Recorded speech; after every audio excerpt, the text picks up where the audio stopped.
Thank you for tuning into Zim News Beat TV with Robert Tapfumani.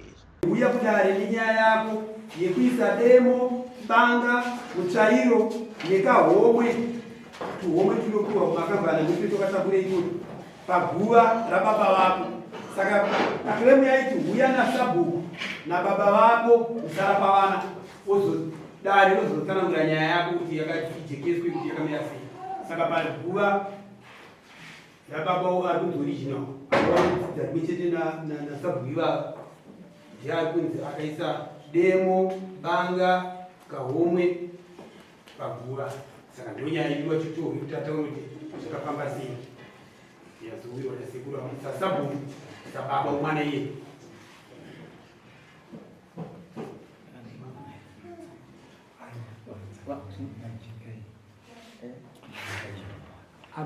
Mwenye wacho auya ana aregere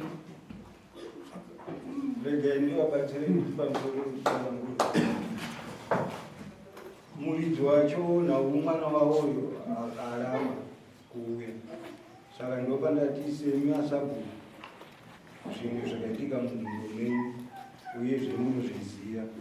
Saka tichienda mende kupupura mende kuchena pamberi pachangamiri umaverai.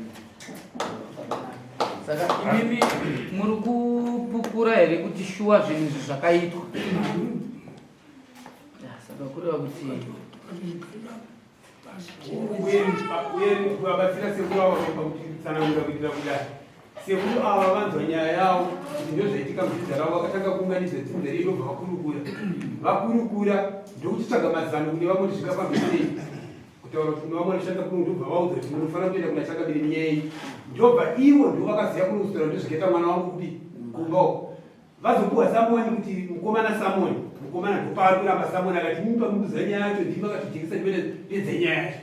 Saka nyaya yavo vari pakuti zvakaitika vari kuzviziva zvakaitika mukomana akazvibvuma zvese kwavari avanoti ichokwadi, asi vakuchiti iye manje kuti aizviitirei ngaachouya kwachangamire kuparava mukomana. Saka ndonyaya yasekuru.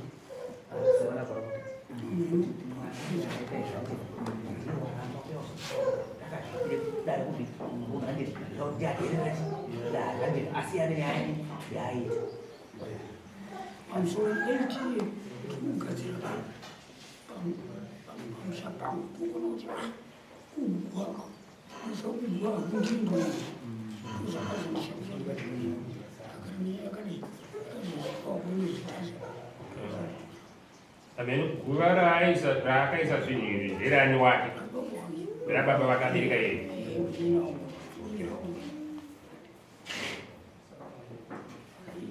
Nami wagweje paramba paakanzouya kudarama mamba achirapa pachikonzero chokuti akapa chikonzero chokuti nini handende koko handisi kuda. Ivo vakazvibudisa mimi kuti zvozodai zvakazobuda nani kana murimi masabhuku ina handiri kuenda ikoko. Asi sabhuku ndo vakati aiwa uri kushedzwa enda iyo bharama. Regai titaure nechidai. Iye akaberekwa ari ega neri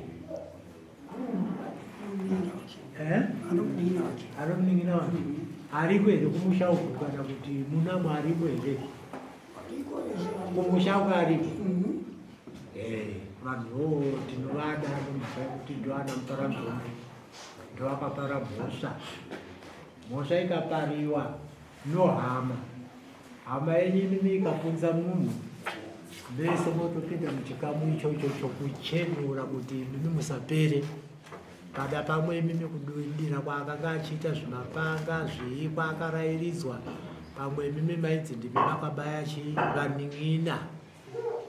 Iye pada pamwe akatosungana nohama dzake idzodzo dzaaberekwa nadzo mudumbu raamai vake. Saka munoziva zvinoita nyaya haiore. Uyu zvaari kuda kurambirira ikoko kuti kunoku inini kumusha handichaenda nokunge ava aita chiitiko ichocho hazvirive kuti nyaya haifambe. Uye futi kana changamire imimi handiti ndimi asabhuku mukuru womusha. Musha wenyu wotochenurwa nemi. kana zvanetsa tiri kusvika kwamuri ikoko apa tichiri kukupemberedzai. Munozviziva kuti hanzizvo kana uchida kurova mhuka toti uchida kurova tsuro hausarudze gwenzi kuti riende uko. Unorova zvese negwenzi chaitika ipapo zvese zvinonakira iwewe nokuti kuda nyama iri pakarepo. Saka pari zvinezvi tichiri kuedza kutaura kuti tichiri kuda iyeyo.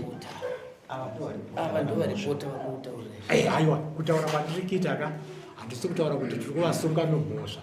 Tiri kutaura kumberi kwomwana wawo ari kuramba kuuya kupi kuno. Mwana wenyemi acharamba akakurambira ino mhaka yekuti ari kusungirira imimi ndimi madzibereki.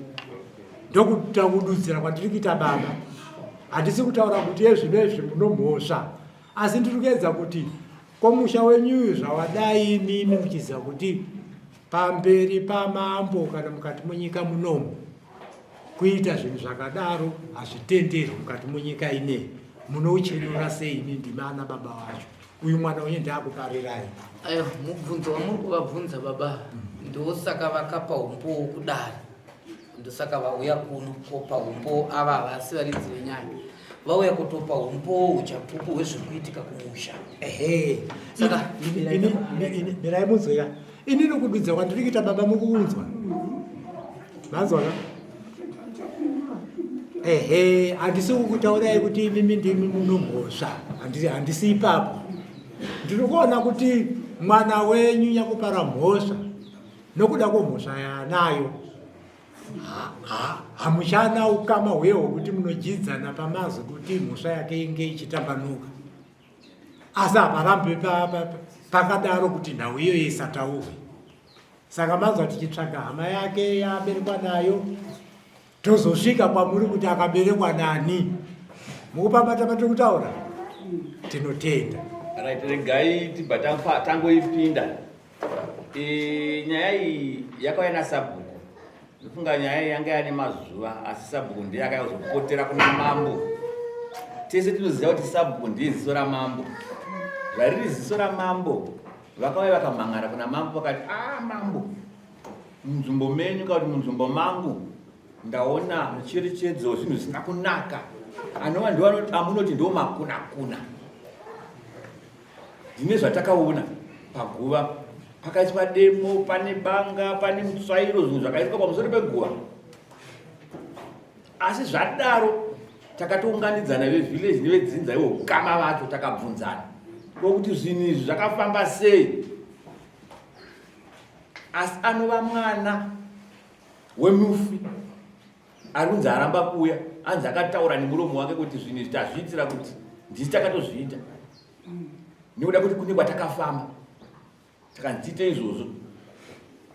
Zvinoreva kuti kana pane akakonzeredza kufa kwemufi uyu zvichakamukira. Asi sabhuku akaona izvozvo akati hangagari chete nemakuna-kuna iwe, akaziva kuzomhangara kuna mambo kuti zvinoita here pachivanhu chedu, patsika dzedu kuti banga demo zvinogariswa kumakuva. Akati yauzopotera sabhuku. Saka zvadaro nhasi tata kuti iye ngaachiuya achipupura wega zvaakazviitira chimupa mhosva yake makuna-kuna yaramba kuuya pamberi pamambo. Saka tiri kuti tese mumamisha tiri kufirwa. Kana tichinge tafirwa taona kuti firo yaitika yaida kufamba zvakanaka, ngatifambei semhuri, sedzinza rese. Kana pane anenge aramba kufamba nevamwe, munhu yakumana kuna mambo. Pane ari kuramba kufamba nevamwe, tonyora tsamba yatinonyora yekuti fambai mese kuti muchenyurane semusha, musanangane kana munongedzana. Saka dai zvakaitwa nemazvo kuti vakafamba vese dzinza rese, vaizombofa vakanisa zvinhu zvavakanisa kuguva because vaifamba vari pamwe chete semhuri sedzinza.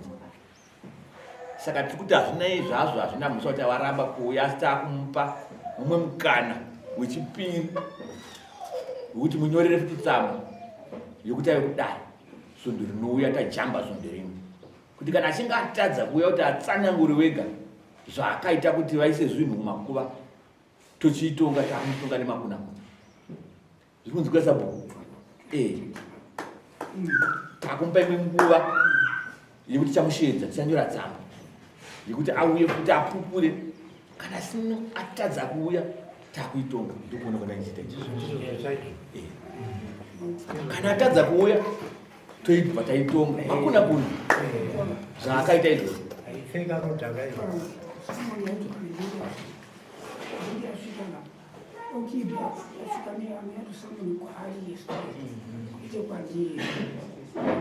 aiwa imi hamuna Samuel, mimi muri mufakazi sekuti muri zizo ramambo kuzongotaura zvinhu ndakazviona takatomushedza akataura wega nemuromo wake kuti ndindakasa zvinhu zvipi izvozvo saka tikuti Samoni richauya futi kwaari zvikunzwika sabhuku kwaari kuti ari kudiwa kwani kudare kwamambo tobva taitonga nyaya yacho kana asina kuuya tichaitonga tichamupa mukana mumwe chete wekuti wekupedzisira zviri kunzwika tatenda nekuuya